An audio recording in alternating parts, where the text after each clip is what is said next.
So we have the privilege and the pleasure to welcome Nick Urbano, our VP of Sales in Americas at Memphis Electronics. Nick, welcome to Europe. Thanks. I think you are lucky that this week the temperature was a little bit reduced versus last week.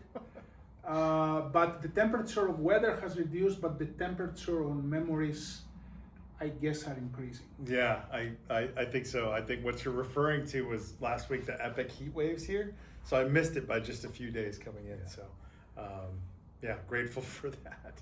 But yes, I think the memory market is still very turbulent, very hot.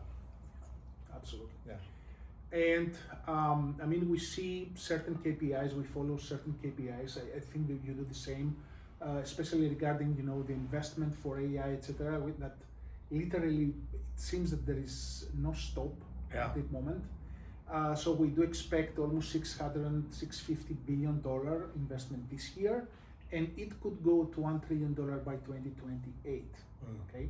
Of course, this is an AI cloud investment in this case, but this is one of the KPIs that suggests as well that the wave of AI has much bigger amplitude and period versus the regular memory market. Yeah, I think the context for this has been the constant investment. And the question that I most often get is, when does it slow down? And the reality right now is we just don't know. The indicators continue to push that there is continuous long-term investment. I thought one of the most interesting stories that came out this week was that Samsung and SK Hynix were making, what was it, a 620 or $650 billion investment in memory capacity in the southern portion of Korea. So an important note on that is that doesn't mean that overnight you're going to get a bunch of new chips. It means that over the course of a decade, you're going to have investment to expand capacity into a new area of Korea that's outside of just the traditional manufacturing locations. And that takes time, but you also don't make an investment on that level unless you have confidence that there's going to continue to be investment in the parts that you're going to ship. So this is all massive amounts of long-term investment, because as it stands right now, there is still high confidence that the spend continues. Exactly. I mean, this investment from the South Korean players over the next 10 years is equal, at least for the whole investment we were seeing in the last couple of years, just happening in a single year per investment. And at the same time, I'm wondering, because I can see, for example, a lot of people, as you mentioned, they are coming back to us and say, okay, is AI a bubble? Okay, when the investments will slow down? Okay, if the investments are now much faster than the return of investment, than the revenues that these companies can make. But I have to mention that, for example, when it comes to hyperscalers and like Nvidia's, like the revenue creation and the return of investment for the major memory suppliers in this case, the numbers suggest something different, that they do get an ROI. They do get, I mean, the operating margins of Micron's, SK Hynix and Samsung for the last one and a half year is unprecedented, which means that these people are able to monetize what they have invested in the past. And this kind of A wave is accelerating things even further. I mean, unprecedented margins from publicly reported sources, right? Micron's recent quarterly announcements were massive amounts of profit. There's a difference in ROI between the semiconductor memory supply chain versus the AI infrastructure. So the companies that are investing in the AI infrastructure, I think that's a longer period of time, but they're continuing to see, they continue to have confidence in that, right? Otherwise they wouldn't be continuously investing. In the shorter period, right, Micron, SanDisk, Samsung, Kioxia, SK Hynix continue to benefit from how much demand continues to be piled on. And with the drive, with the advancement of more of the AI hardware, the requirement for bits just continues to accelerate. Basically, the industry cannot keep up. And the big question we have now is, What does the horizon look like? Is it 27? Is it 28? Really, really difficult to say. I think that we're in a significant shortage period with significant investment specifically for the memory manufacturers, at least through the end of 27. Yeah, absolutely. And this kind of investment on AI cloud will continue effectively until 27 or 28. Mm-hmm.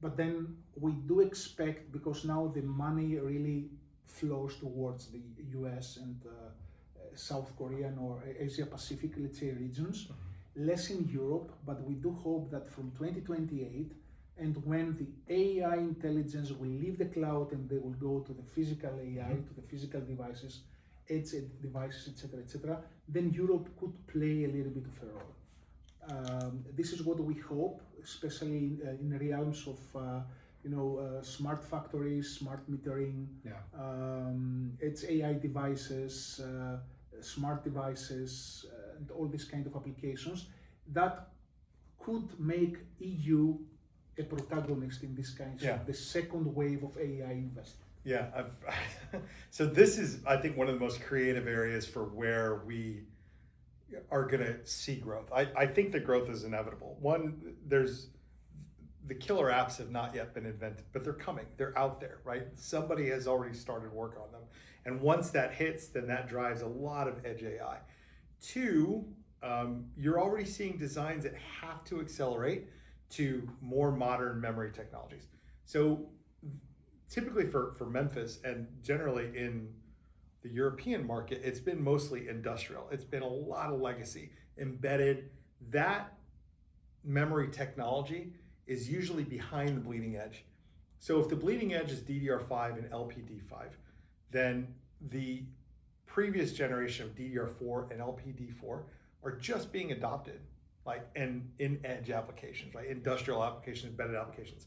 The problem is, because that's been deprioritized, those companies that would have adopted a more legacy DRAM technology or flash technology, even MLC NAND, have to adopt newer technologies. So the short-term problem is, where do they get the parts? Because there's still not enough parts. But the long-term benefit is the edge stays closer, or sorry, the trailing legacy or embedded industrial type electronics stays closer to the bleeding edge. And hopefully there's a mindset change in like what they have to adopt. The previous mindset was legacy memory, be it flash or be it DRAM, was going to be around for the long term, and it's cheap. So we can adopt it, we can design it, there's always going to be sources for it. Now that's all just gone. It's all just been decimated because they're trying to recover bits to produce bleeding edge memory. So networking, industrial, embedded have to adopt newer technologies, and that will in turn adopt more edge AI, it will drive more edge AI adoption over the long term. Over the long term. Yeah. I mean, as Memphis, our definitely DNA is related to the embedded market, industrial IoT, etc. And based on all these observations, we have seen also kind of change in the mindset of customers, how they procure, how they stockpiling, the memories, etc. We hope. Yeah, we have seen already this happen. A lot of customers these days, they design for procurement, which is something that it was not existing in the past in this kind of design equation. Everyone wanted the best and the most important and the high-end performing memories.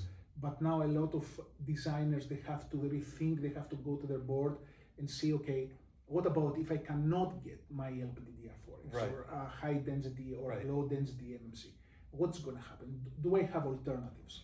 Do you see this kind of changing behavior in the customer base in the US as well? Yeah, that's a killer question. That is really the differentiator between companies that we believe are going to be able to survive for the long term and companies that are having a hard time evolving and adapting. One of the key strategies that I'm seeing more and more is the request for what type of memory is fungible, right? So the fungibility of designs, using memory that will be fungible across multiple designs, absolutely key. And sticking around what's going to be commodity type densities, also key going forward. So we're seeing forced movement from low density MLC NAND to something that's going to be based on either 512 gigabit or 1024 gigabit NAND. So you have to adopt 128 gigabytes of storage, even though you may not need that for your application. That opens up a whole pathway of future possibilities.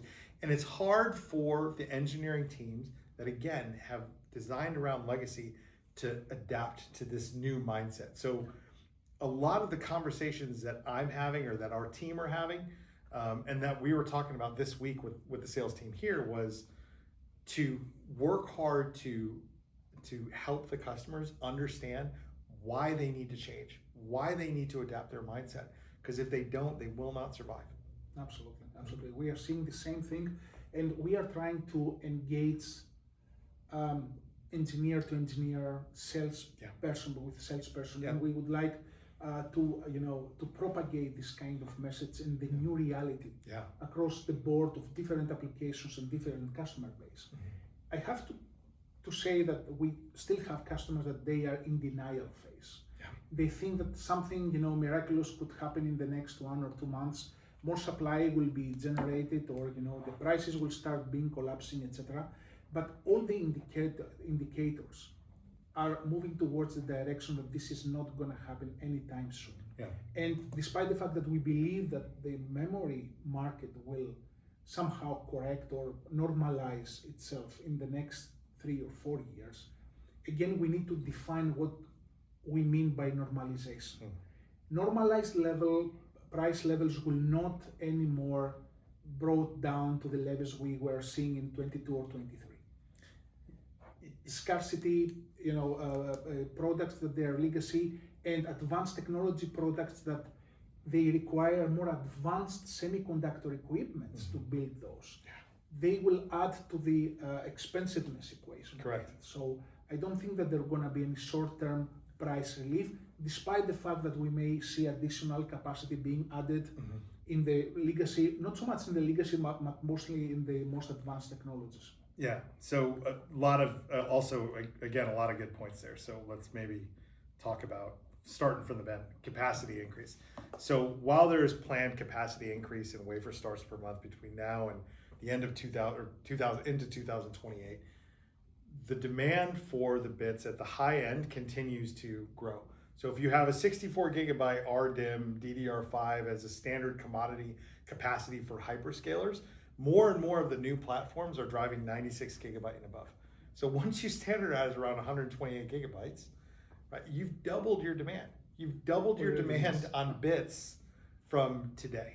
And there is not a plan to double the amount of capacity output over the course of the next 2 years. So that struggle is still there. Second of all, one of the big objections or questions that I've gotten from a lot of people that have been in the industry a long time is memory is cyclical. We've seen this before. We'll see it again. It's eventually going to come down. Yes, sort of. Memory is cyclical. We do expect that there will be a cycle to this, but the normalization will look different going forward, right? It's already been different. We've seen so much of the legacy capacity just get decimated. We're not seeing new wafer starts in legacy capacities. We've seen the price per bit of legacy DRAM, and this has been publicly reported, DDR2, DDR3, DDR4 we've been experiencing for over a year now. The price per bit for these legacy products have risen or exceeded the price per bit for some of the DDR5 products or LPD5 products. And so when the cycle does come, right, eventually the old technologies will be designed out. And when the cycle does come, the new normal will look very, very different from what we've seen in the past. Absolutely, absolutely. I mean, it's like, I use this example of a wave interference. So you have the AI wave, which has much bigger amplitude and period. And you have, the regular memory cycle.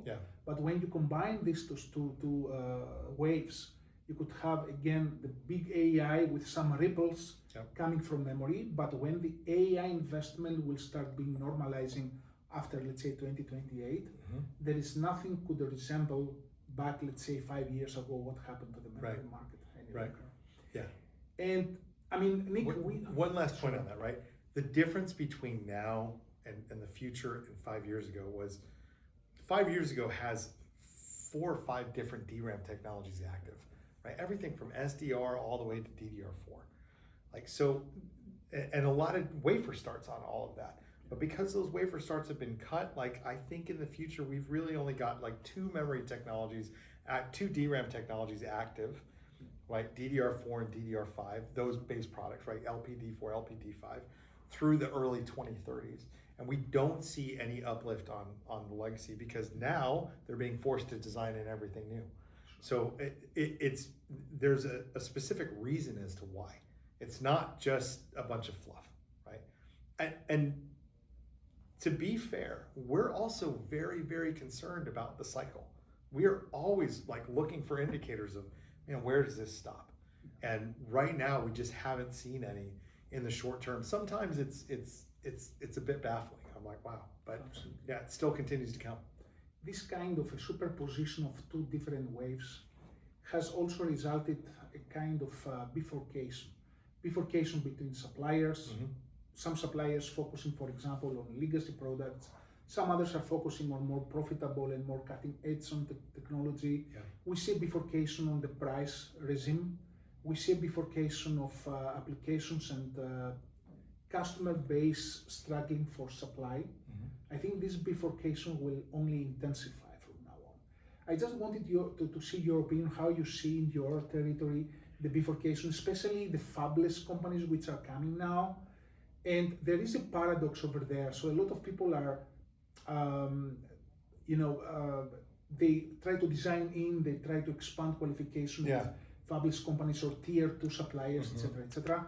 At the same time, we see that fabless companies may have less access to actual wafer support in the future because of the shortage. Yeah. This creates a very explosive blend of who is going to make it and who is not going to make it.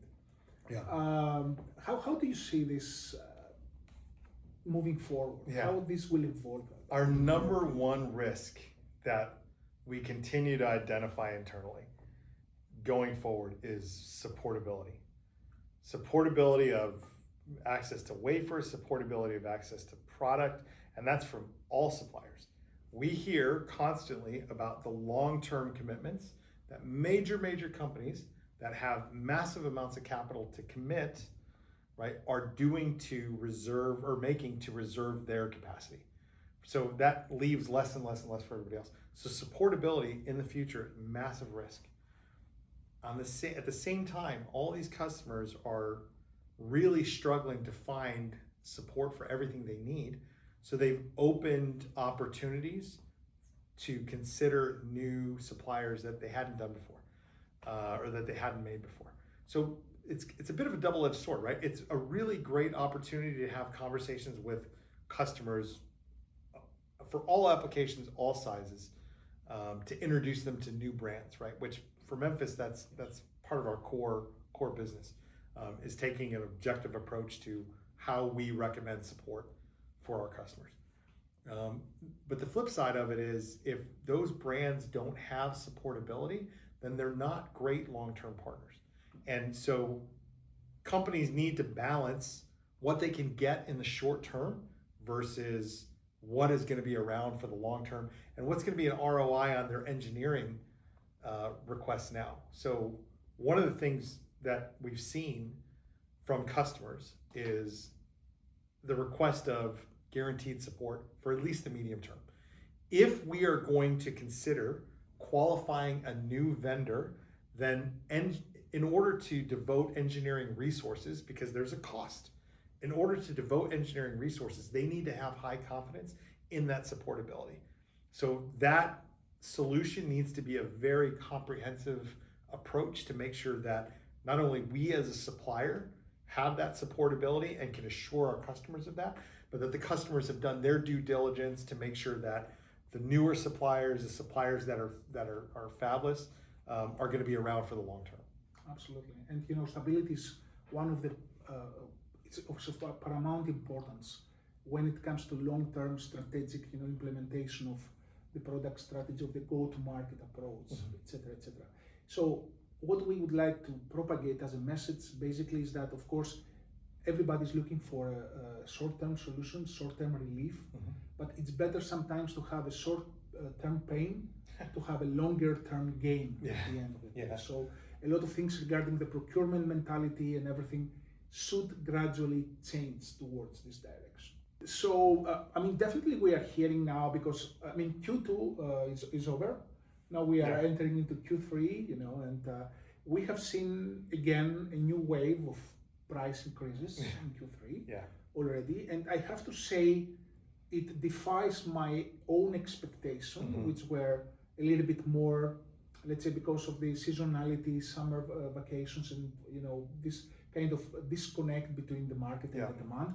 But we see still a lot of, especially tier 1 suppliers, to keep their price increase 50%, 60%, 70%, quarter over quarter, depending on the product, etc. And it seems that also Q4 will bring additional wave of price increases.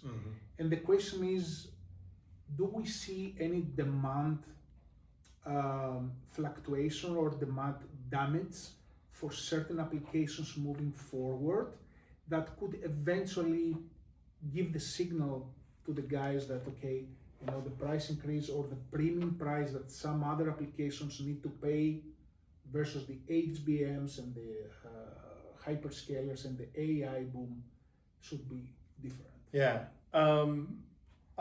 So overall, the overall question is, has demand signal dropped? Answer is no. No, emphatically no. Demand signal for the long term remains strong.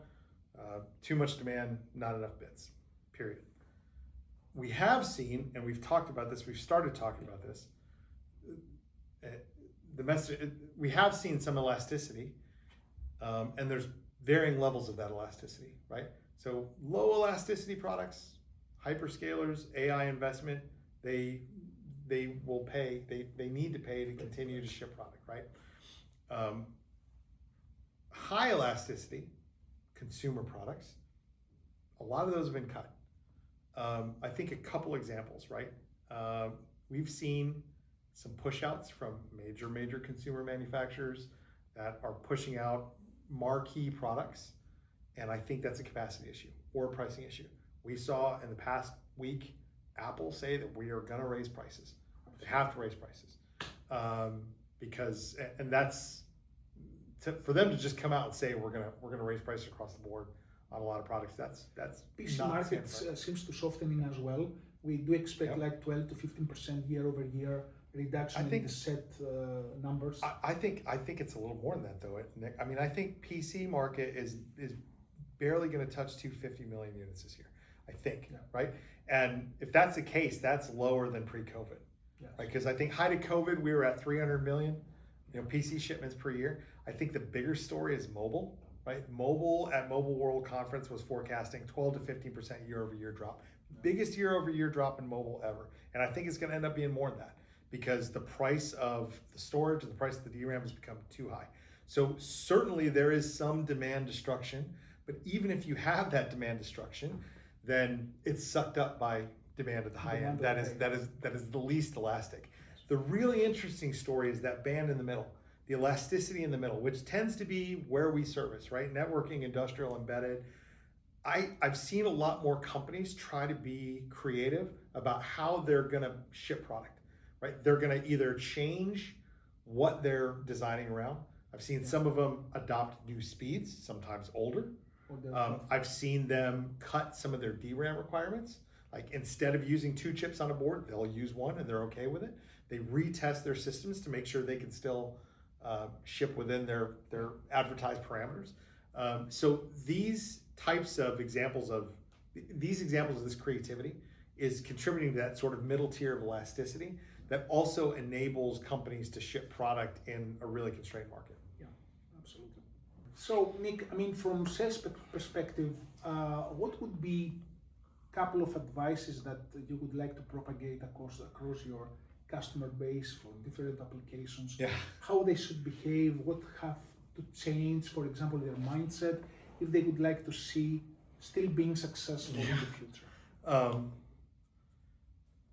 So I think the most important thing customers can take away from right now is having a very strong grasp and understanding of what their long-term forecast is.